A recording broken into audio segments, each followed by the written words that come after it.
Boa noite. Olá, pessoal, tudo bom? Prontos para viajar? Eu espero que sim.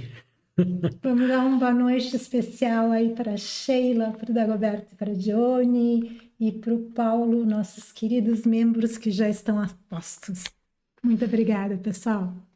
Bom, e hoje vamos falar sobre algumas das experiências pessoais e grupais que vivenciei no Egito. Como que está indo a nossa transmissão aí? Ixi, aqui pelo Pelo Facebook? Facebook sempre dá um probleminha, mas a gente daqui a pouquinho já vai entrar. Aí está. Aí, começou. Entrou. Muito bem, então. Bom, então tudo isso, pessoal, vamos falar essa live hoje especial, porque nós começamos a divulgação da viagem e tem chovido de gente perguntando sobre como vai ser, por que que essa viagem é diferente das outras, né? Então, essa viagem é muito além da egiptologia e vai ser dia 23 de outubro ao dia 4 de novembro. Nós queremos levar um grupo pequeno de pessoas para que possam apreciar a beleza espiritual e mística dessa cultura tão maravilhosa. Bom, então vou fazer alguns relatos que foram marcantes para mim em relação ao Egito. E lembro que a primeira vez que fui eu tinha uns 26 anos, 26, 27. Comecei a sentir, antes de ir, claro, não, que eu tinha que ir ao Egito. Isso era algo muito pessoal, muito interno e muito forte também. Nessa época eu já tinha deixado de trabalhar no banco e fazia pouco tempo que tinha terminado um período de estudos e práticas sacerdotais dos antigos templos egípcios. Bom, em resumo, não tinha dinheiro para uma empreitada desse calibre, mas algo me dizia, tu vai para o Egito. Bom, tudo bem. E interessante que sempre nessa época eu meditava, não? De manhã, de noite. Uma noite sonhei com algo incrível, assim. E isto eu já contei outras vezes. Puxa, lá foi o Face falando aqui ao mesmo tempo. É que temos que voltar para o YouTube, talvez. Mas daí eu não posso conversar com o pessoal do Face. Vou fazer alguns relatos Vamos, que foram marcantes para mim em relação ao Egito. Só um minutinho, isso acontece pessoal. em vivo. Quem está ao vivo, acontece essas coisas. Tudo isso porque eu quero dar um oizinho para a Márcia. Mas eu não sei como tirar o som. Só um minutinho, isso acontece em vivo. Quem está ao vivo, acontece essas Boa coisas. pergunta. Tudo isso porque eu quero dar um oizinho para a Márcia. Como já disse agora. Já dei, pois é. Ah, descobri.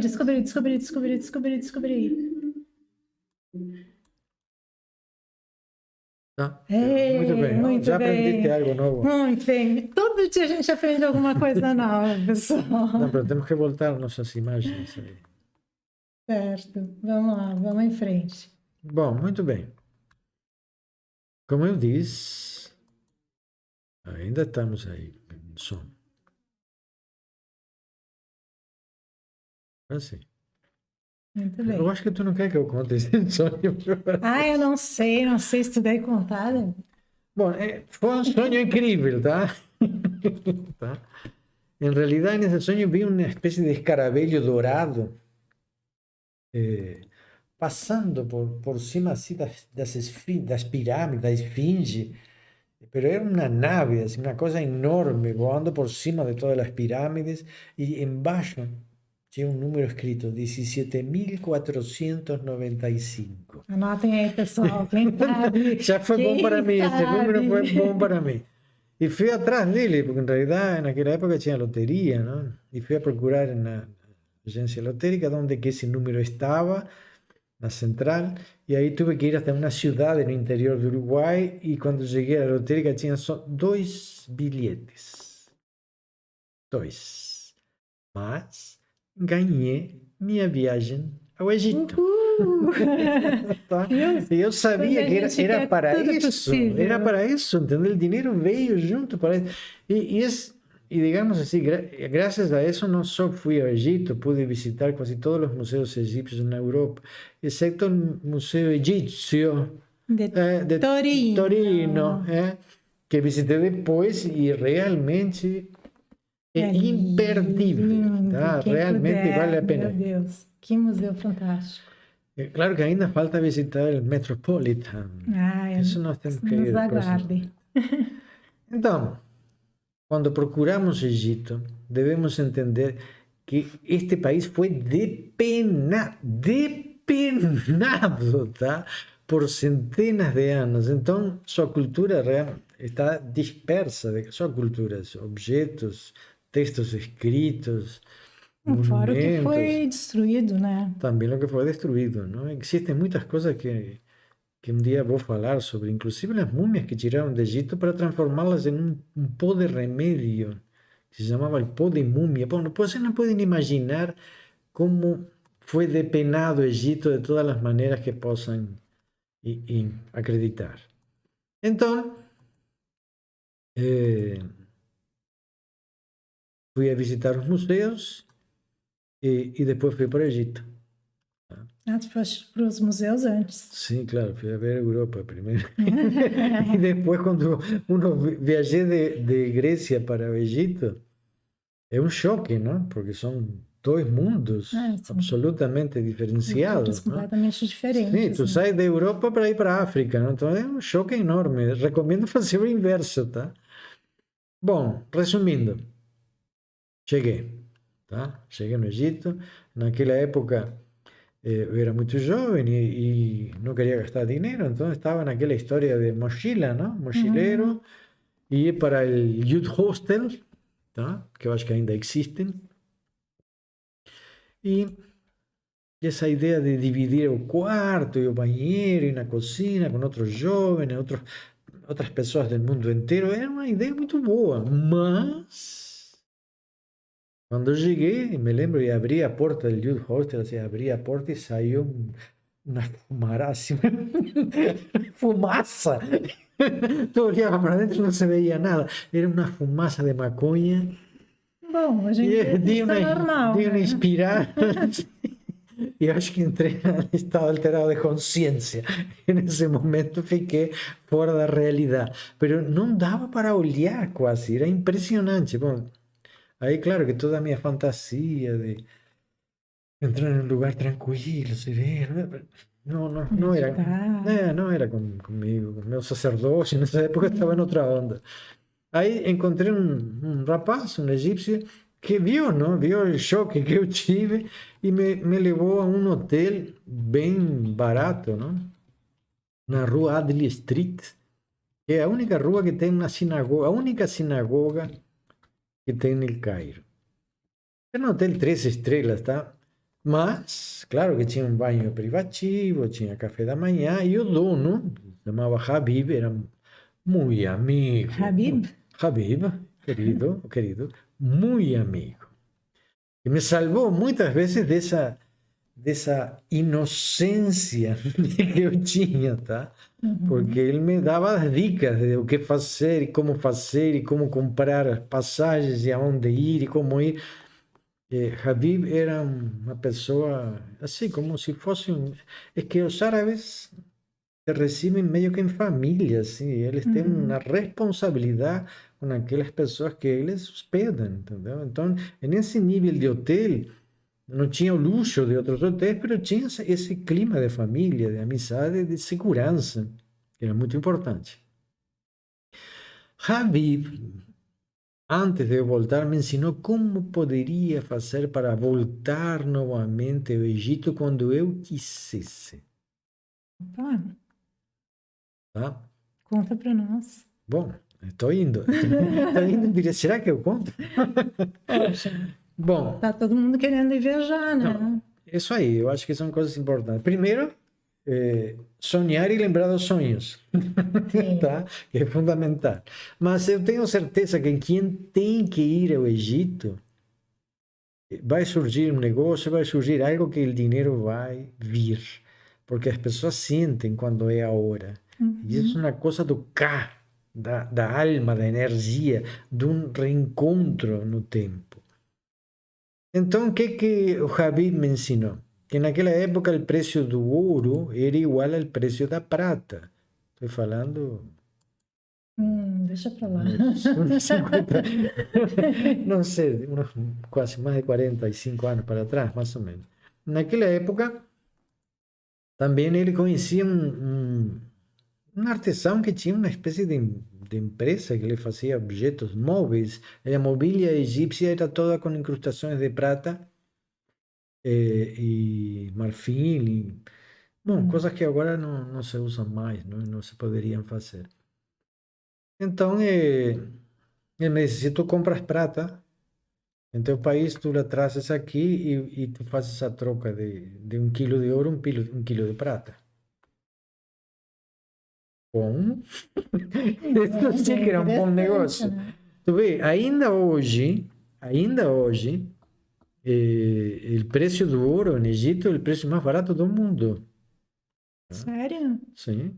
É por isso que recomendo às pessoas que vão a comprar uma joia de Vamos ouro, comprar joias de ouro. vão no Egito e comprem pelo peso, não é a imagem que vão estar comprando, tá? Isso é muito importante. Então, volto a insistir. Aqueles que chegou a hora de ir, a hora que o coração nos chama, digamos que o encontro com o sagrado em nós nos bate na porta, sempre vai aparecer uma forma de vocês ter esse roteiro na sua jornada de vida. E também conheci nesse período um embaixador de Uruguai que se chamava Serra e que me convidou à sua casa e me apresentou pessoas que tinham meus interesses místicos. Então, através do embaixador, conheci um mestre sufi que se chamava Omar, que era portador de uma tradição mística do Antigo Egito. E com ele aprendi várias técnicas de regressão e algumas dessas técnicas eu apliquei em pessoas que viajaram comigo em 2008, tá? Com resultados incríveis, tá? Sim. Então, eu lembro que tu contaste que naquela viagem Sim, tu fizeste com um grupo de 40 pessoas, né? A gente quer fazer um grupo bem mais reduzido, né? E tu realizavas nas que queriam, né? Que estavam dispostas, experiências de regressão individuais. sim. Existem meditações de regressão que eu ensinava às pessoas, mas às vezes quando a pessoa queria ter uma experiência privada mais particular, então eu poderia ajudar nesse aspecto. E naquela viagem, digamos, lembro que tinha um jovem muito, pero muito espiritualizado que me disse que sentia que queria ir a um templo específico que não estava naquele roteiro que nós tínhamos, tá? Uhum. Que era o templo de Ra. Então, eu consegui, junto de Mohammed, que é o guia que nós vamos ter novamente, um ingresso especial para aquele templo, porque não estava aberto ao público, Sim. tá? Mas, Bom, sabes, né? tudo é possível no Egito, né? Tudo, Mas tudo. tudo tem um custo. Mas tudo é possível. O templo estava fechado, mas ele entrou como ele queria.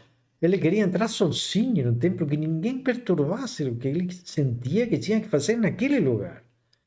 Bom, esse tipo de coisas acontecem quando se faz uma viagem desse calibre místico.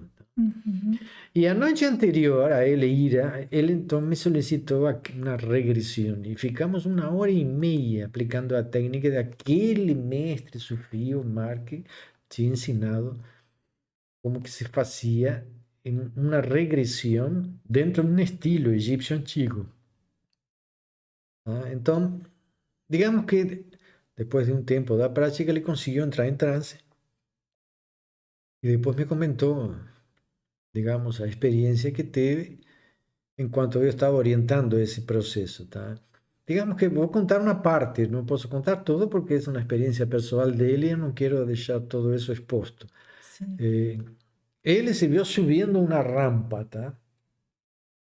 E no final da rampa tinha um Horus, tá? Com uma cabeça, com um sol, tá? Que tinha a cobra, a famosa Warriors, na cabeça. Isso foi o que ele viu na experiência e de repente ele sente que tinha que colocar a mão, ele tinha que colocar a mão em cima do sol, tá? Um Sim. detalhe muito importante.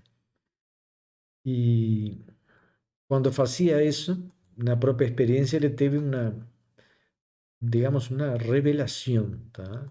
Que é o que não posso falar agora. Ah. Mas no outro dia, quando ele foi ao templo, me comentou que achou a rampa, igual como ele tinha visto na regressão.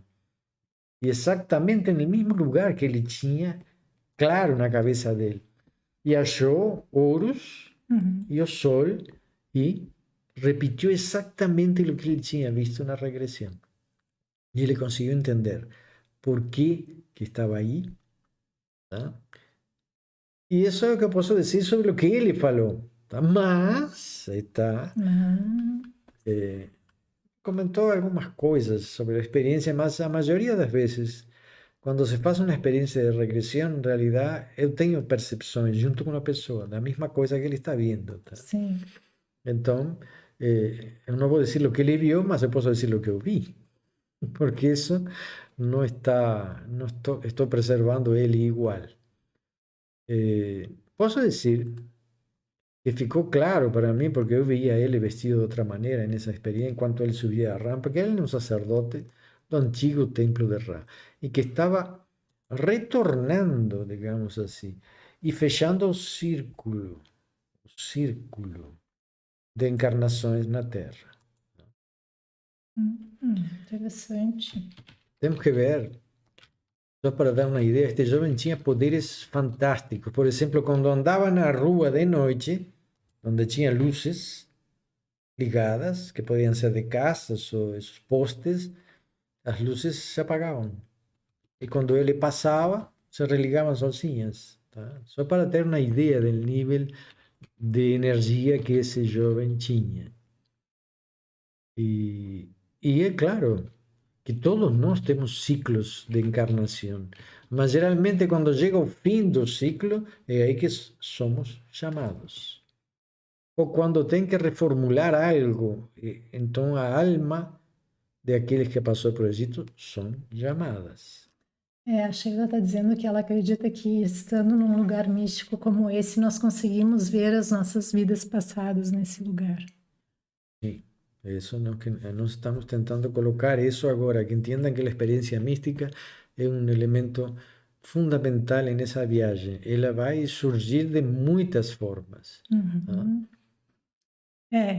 Esse é justamente o estudo que nós estamos tentando ensinar para os membros do canal, né? Vamos botar aqui. Não vai dar um treco? Não sei, hoje está tudo meio confuso, né? Digamos, os conhecimentos secretos do Tratado Iniciático de Ariquiperico, né? Seria o Tratado das Transformações. Toda a preparação para o iniciado conseguir viajar. Isso. Agora? Muito bem. Tá, Então, ok. vamos lá. De novo. Hoje a coisa está meio complicada. Então, esse é justamente o estudo que nós estamos tentando iniciar, estamos ensinando, né, para os membros do canal, através dos conhecimentos secretos do Tratado de Ariqueperu, o Tratado das Transformações. Toda a preparação para o iniciado conseguir viajar na barca dos deuses pelo cosmos. Se despedir da Terra, carregando suas joias, sua sabedoria e sua experiência de vida. Muito bem, gostei disso. Joias, sabedoria. A única coisa que uno leva, talvez seja isso, uma experiência no tempo.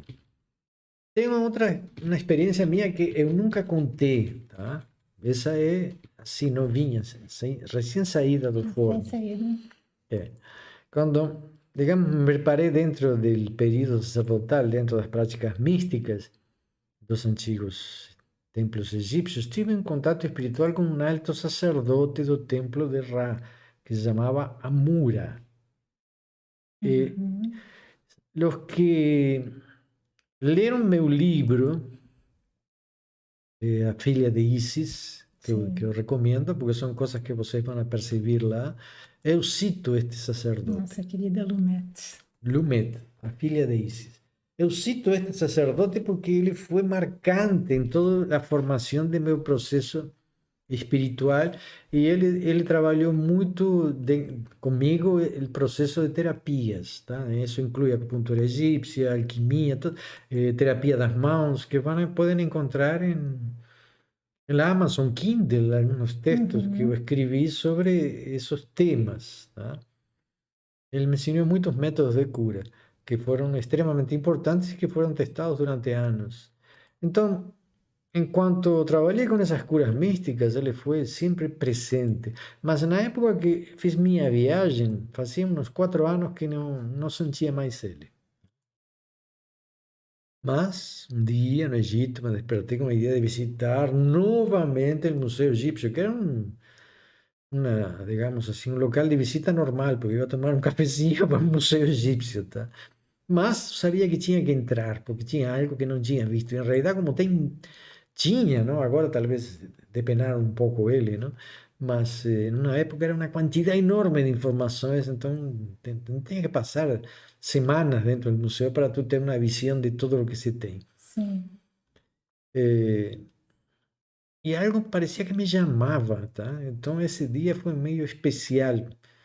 E decidi entrar no museu com as mesmas técnicas que se usa para deixar abertos os sentidos, os parasentidos.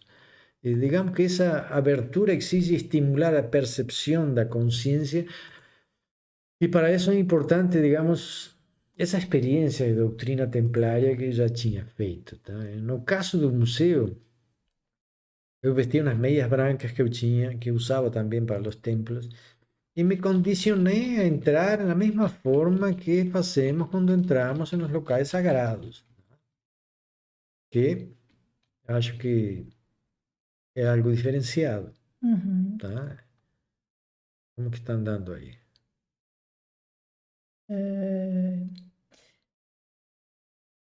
Tânia, o nome do livro que fala sobre a filha de Isis se chama Lumet, a filha de Isis. Lumet. Lumet. Tá na Amazon Kindle. Recomendo muito. Ele é uma novela iniciática, né? Sim. É um romance muito bacana, muito legal. E traz costumes e tradições egípcias que não estão nos livros, então, e que foram muito comprovadas por mim em todas as minhas viagens.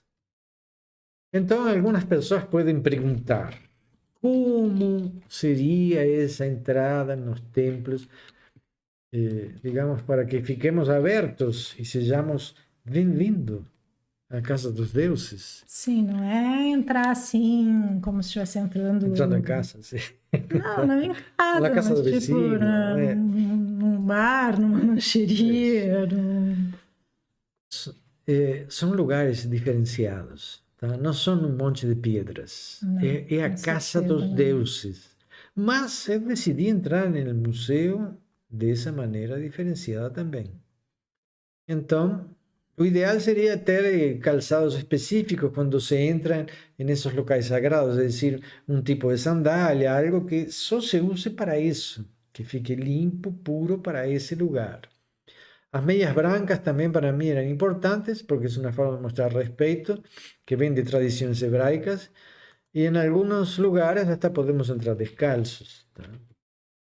Então, em parte, devemos entender que devemos entrar em um lugar sagrado como se fôssemos parte desse templo, como se fosse um antigo sacerdote que retorna à sua casa. Então, diria que não é um momento nem lugar de tirar fotos, tá?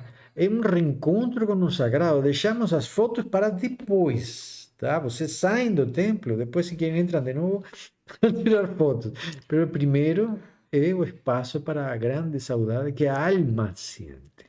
Foi o que eu senti quando eu entrei no templo de Philae, em Isis.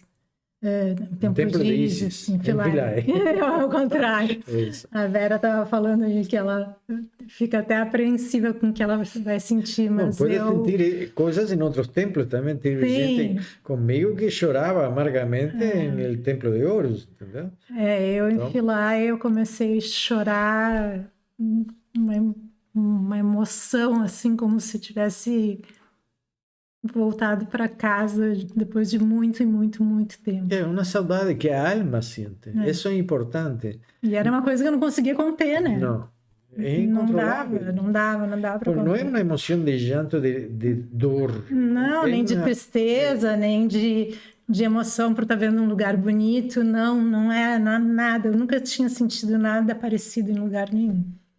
bom, justamente por isso nós não violamos túmulos. Entramos com respeito em todo lugar, puros, focados em nosso coração, com as mãos num gesto de percepção. Quero explicar uma coisa. Se vocês colocam as mãos assim como estou mostrando a vocês agora, vocês vão ter um nível de percepção maior de tudo aquilo Sim, seria energeticamente. deixar os 2 dedos do meio Tá. esticados e os outros Isso. 2. Claro que O vocês resto. não vão entrar assim, não parece que estão. Sim, parece que vão estar tirando. Uma coisa não é bota aqui no peito. Isso o que é que nos deixa? Todos os sentidos atentos. Uno empieza a percibir um todo a nosso redor e percibir essa questão energética e espiritual com uma intensidade maior. Então, com os sapatos adequados, com um respeito, com uma pureza, com uma sensação de que estou retornando a aquela casa sagrada, tá? E essa foi a ideia que eu tive para entrar no museu, tá? E fiquei extremamente sensibilizado e muito impressionado com a força, a energia e a magia viva que ainda existe em tudo o que tem no Egito. Então, eram minhas primeiras viagens, eu estava começando a perceber coisas.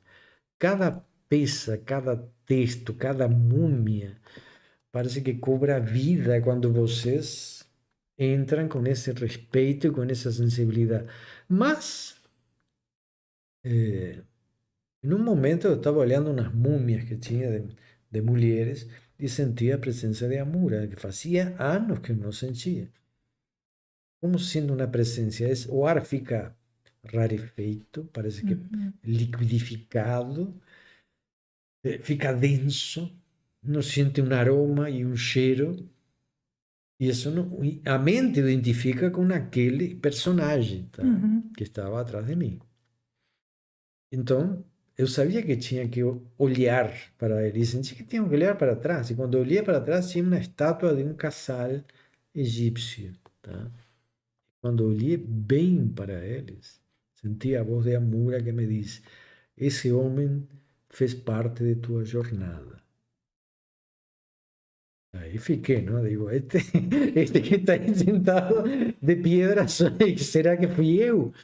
E nessa época eu tinha cabelo, não? Naquela época eu tinha cabelo curtinho, tá? E um bigodinho, tá? Um bigodinho. E a imagem desse homem era exatamente igual a mim, naquela época, tá? Eu fiquei olhando para o cara porque era como se estivesse olhando um espelho, não? Não vai poder contar pra gente, né? Quê? Tu não vai poder contar pra Não, gente quem não, é. não me interessa. Interesa saber que essa experiencia fue extremadamente importante para mí y fui levado a eso, como muchas de las cosas que uno conoce no Egipto. Cuando ustedes van y visitan Egipto con esa curiosidad, con ese deseo espiritual, ustedes se van a sentir empurrados a entrar en ciertos lugares, ver una cosa, ver, porque parece que algo nos llama.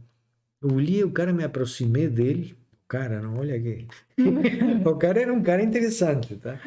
Mas fiquei colado assim, quase olhando, e meio que me deu uma sensação de alegria.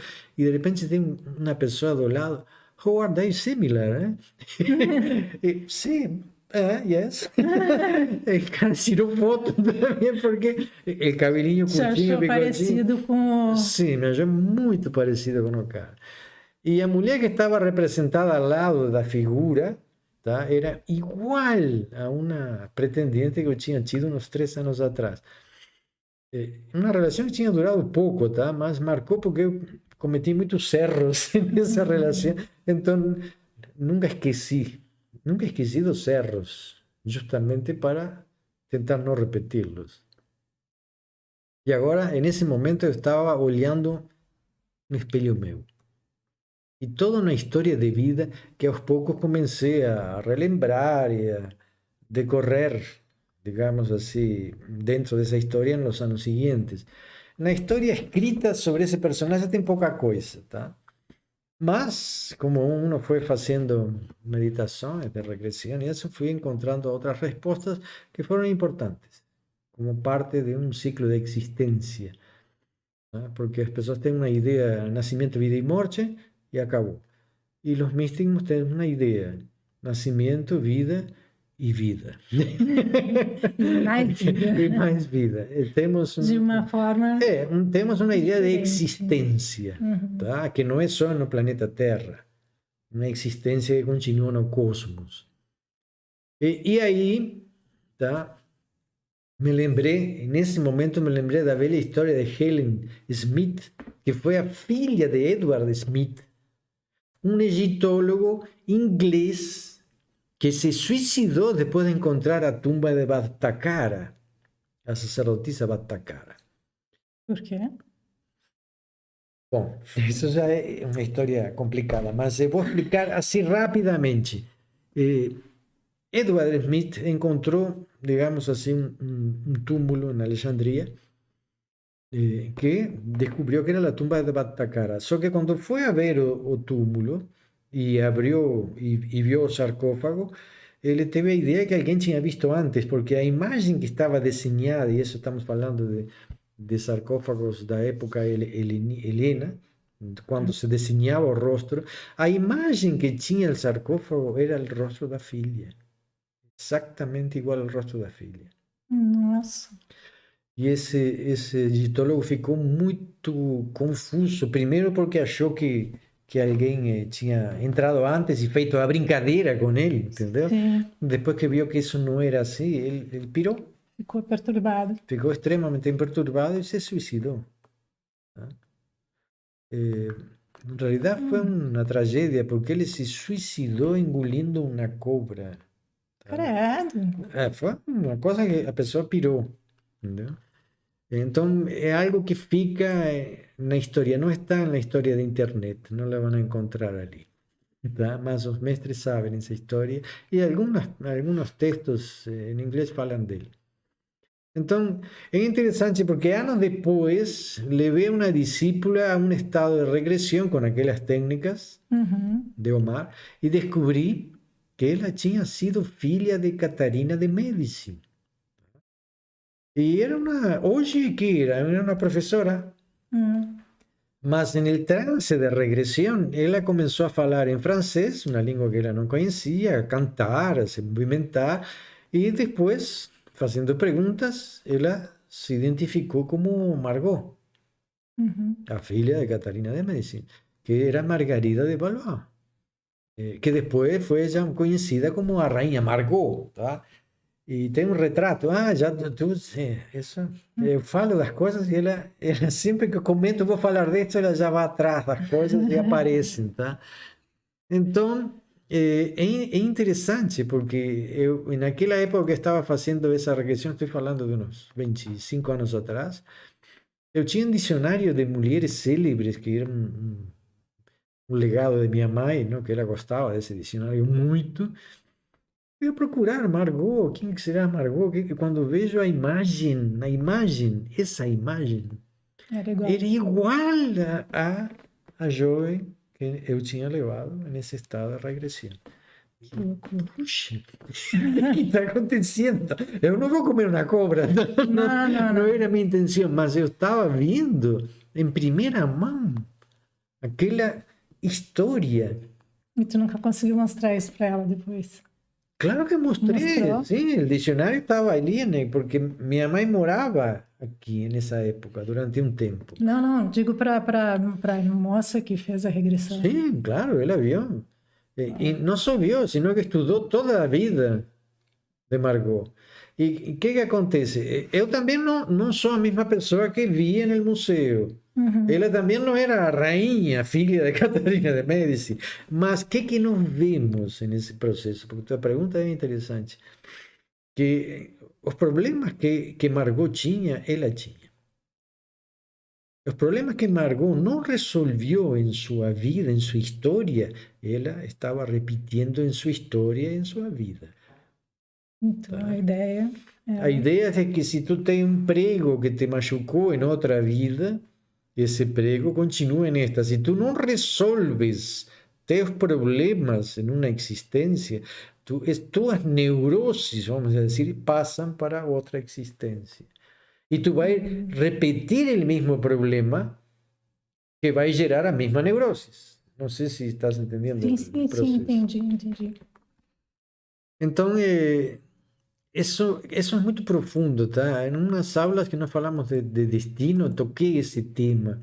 Mas é um tema profundo, escabroso, e eu acho que as pessoas que trabalham ou trabalharam com regressão podem entender melhor isto. Senão, você precisa passar muito tempo para poder falar e não entrar em discussões religiosas ou filosóficas, tá? Esses são fatos.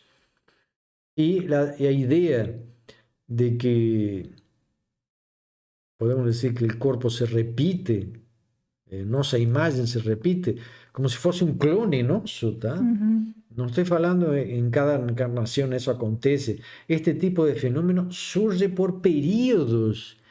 É claro que se tivéssemos tumbas com dados mais precisos de nossas vidas, isto teria sido comprovado há muito tempo. Tinha que ter uns chips.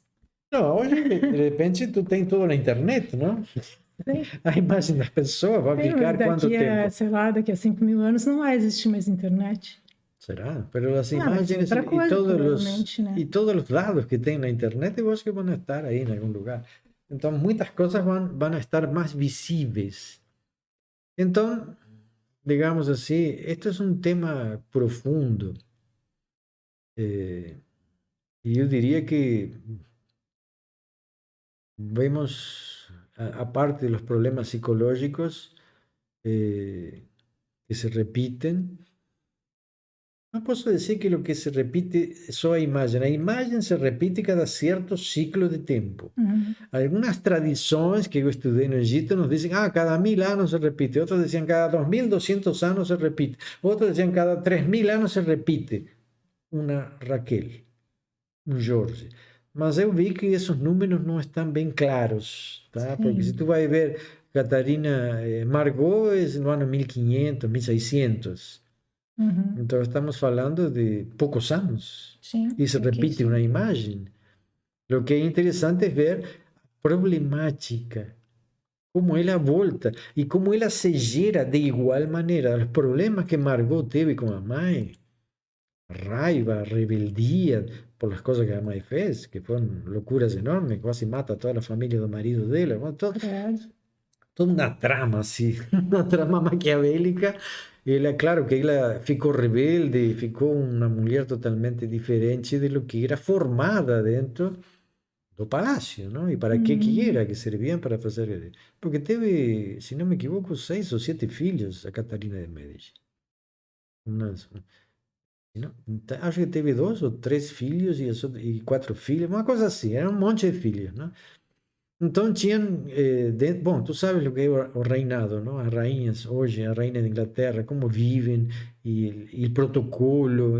Naquela época, aquilo era muito pior ainda do que isso hoje. A Sheila está perguntando se pode dizer que nós poderíamos ter estado em algum lugar no Egito há muitos anos. Eu acho que talvez através da regressão, não sei. Tem várias formas. Bom, e no Egito é importante porque uno vai identificar-se com quê? Com regiões, com capitais. Digamos que a primeira impressão que eu tive das pirâmides foi enorme, tá? Porque foi o primeiro que vi. Mas quando vi os templos de Luxor e Karnak, aquilo sim fazia chorar a alma, entendeu? Aquelas universidades, porque são 5 hectáreas de templos dentro de templos e templos, que eram grandes universidades de estudo. Aquilo me sacudiu. Claro que uno vai percebendo aonde que uno tem a essência.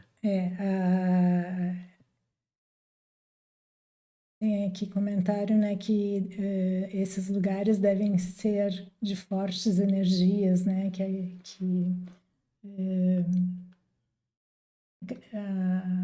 a Tânia, né, diz que ela acredita que sejam arraigados os sons, as magias daquele povo naqueles lugares. Bom, como falamos na aula anterior, dizer, como todo o que se fazia no Egito estava associado a uma energia primária criativa, tá? Então, as imagens, os textos gravados nas pedras, os textos escritos, os desenhos dentro dos túmulos, todo estava direcionado a esse processo de estabelecer essa conexão com a magia, com essa energia primária. Então, isso persiste hoje. Tá? Es decir, los templos están allí, las piedras están ahí, os escritos están ahí. Toda a energia mágica que foi colocada neles ainda persiste. Então, é um fato que estando no Egito e visitando esses lugares, as pessoas vão ter sensações diferenciadas. Quando você tem uma sensação no templo de Ábidos, bom, então tá, vamos ver, vamos fazer meditações para que você se entre nesse processo regressivo e aprofunde seu próprio conhecimento. Tá? Por isso que é uma viagem diferente, né? A gente vai conseguir fazer esse tipo de ter esse tipo de experiência, esse tipo de prática, né? Que não é uma viagem tradicional que vocês vão ver, né? E como a gente está ensinando no Tratado de Ariqueperu, Sim. o processo de transformação para liberar a alma do seu peso, dos seus problemas, Justo. né? Como que tu definirias a verdadeira psicanálise da alma? Diria que isso é justamente esse trabalho. Quando se fala de psicanálise da alma, eu estou falando de liberação das neuroses que acumulamos em nossa vida e em outras vidas. Tá? E para aqueles que entram como membros do canal, nós temos esse estudo, né, a partir do nível 4 e o curso de meditação, né, a partir do nível 2, que são 2 temas importantíssimos, Sim. né? E para quem vai fazer essa viagem, né? Então vamos falar um pouquinho, então. Vamos falar um pouquinho do roteiro? Bom, vamos começar assim. A escolha dos lugares e a negociação com as agências no Egito foi algo que demorou um bom tempo, tá? Sim. Fizemos um trabalho de estudo e de pesquisa que demorou 6 meses para chegar aos nossos objetivos. 6 meses para negociar, porque algumas pessoas acham, eu quero ir ao Egito, entendeu? Então quero visitar o deserto branco e o deserto preto e quero ir depois para Busimbel e acham que vão conseguir isso. É diferente de uma viagem que tu vai para a França, por exemplo, ou para os Estados Unidos, que tu, de repente, pega um carro, pega um trem, ou, né, e vai sozinho para onde tu bem quiser. Não é bem assim. Não, isso não existe. Não. E sair do roteiro que as agências de viagem egípcias fazem, não tem como. As agências brasileiras não têm como mudar os roteiros que as agências egípcias programam. Eles não mudam. Nós demoramos 4 meses para agregar partes, para, digamos, melhorar a qualidade do nosso roteiro. Sim, para conseguir ir em alguns lugares que eles não incluem Não inclui. normalmente, né? Então, e conseguimos isso porque nosso guia é dono da agência, não? Sim. É amigo. Por exemplo, vou dar uma ideia. Se alguns dizem, eu queria ir a Busimbel, nós não colocamos a Busimbel. Eu queria ir a Busimbel. Eu queria também. Mas não dá para levar as pessoas a Busimbel porque a viagem de avião é ao mesmo tempo que uma viagem de ônibus. São 3 horas, né? São 3 horas 3 de ida, horas 3 horas de volta. isso. Tu chegas lá, tu tens que ficar 3 horas e depois tu tens que voltar. Uhum. Então, e ainda Não que o tem avião lugar seja pra rápido, ficar se o avião é rápido, pero tu tens que estar uma hora antes no voo, depois tu chegas lá e tu tens que sair uma hora antes. Então, todo esse processo faz perder um dia inteiro. Uhum. E as pessoas ficam esgotadas, totalmente esgotadas. E realmente, nossa intenção é levar as pessoas em uma viagem turística, pero nós trocamos algumas partes desses roteiros normais que se tem no Egito por locais que são extremamente de valor histórico e espiritual, tá? Sem deixar de lado as coisas turísticas que também são agradáveis, as visitas, compras, visitar museus, Sim. locais onde podem comprar artesanatos, tudo isso é interessante, não? Papiros, joias, óleos essenciais, tapetes, bom, tem de tudo. E tudo está em preços muito bons, tá?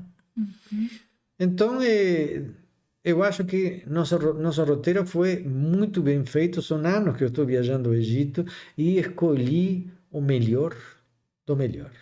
Não é só o roteiro, sino a qualidade da viagem, dos hotéis, do barco, porque não podemos baixar de 5 estrelas. Se baixam de 5 estrelas, nós vamos perder qualidade na comida, qualidade de sono, qualidade de refrigeração, digamos assim, quando entra no deserto.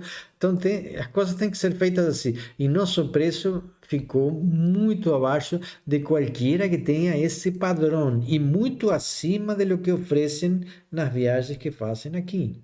Por que acima? Porque vamos a lugares que ninguém vai. Tá? Isso é extremamente importante. Porque esse nosso roteiro tem o turístico, o histórico, os pontos espirituais e iniciáticos mais importantes. Sem dúvida. Né? E temos mais coisas. Temos segurança, qualidade, guias que preservam esse propósito de não ser uma massa de gente sendo empurrada. Não é, vamos lá, rapidinho, vamos lá, aqui é isso, aqui é aquilo lá, e vamos tocando, tipo, né? Então podemos dizer com certeza que é o melhor em qualidade, objetivo e preço. Então agora, voltando ao Egito. Vamos continuar navegando no Vou contar uma historinha que em 1974 eu fiquei um tempo no Egito, tá? E passei 10 dias em Abidos, na casa de um discípulo que era discípulo do mestre Omar, que é aquele mestre sufi que eu falei que tinha conhecido antes. E ele me apresentou aqui, o filho da famosa Onseti. Não acredito que tu conheceste. Conheci o filho. Rapidinho, assim, não foi um papo, assim, de café. Tá, explica pro pessoal quem é Onseti. Onseti, para quem não conhece, deve conhecer. Tem uma história mística notável, tá? Não posso fazer toda a história dela, porque é uma história muito complexa, desde que nasceu, desde jovem.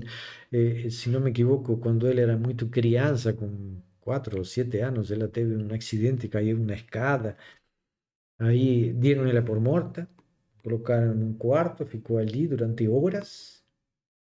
E de repente veio um médico e viu que ela estava viva. Tá?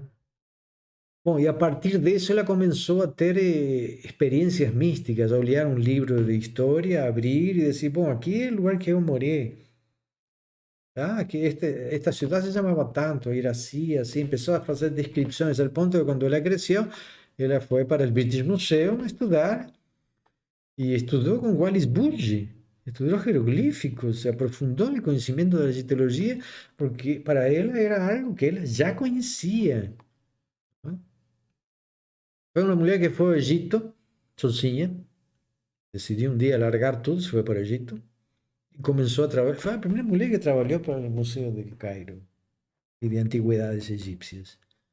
Eh, y fue reconocida por todo lo que ella sabía, ¿entendeu? Y Sim. no quería cobrar, no quería ganar dinero. Se casó con un egipcio, teve un filho, mas después un día ella se separó del marido, el marido llevó el filho para otro país y Hum, dejó ella sozinha y ella se fue a morar sozinha en Ábidos, en una casilla de adobes, una casilla de barro.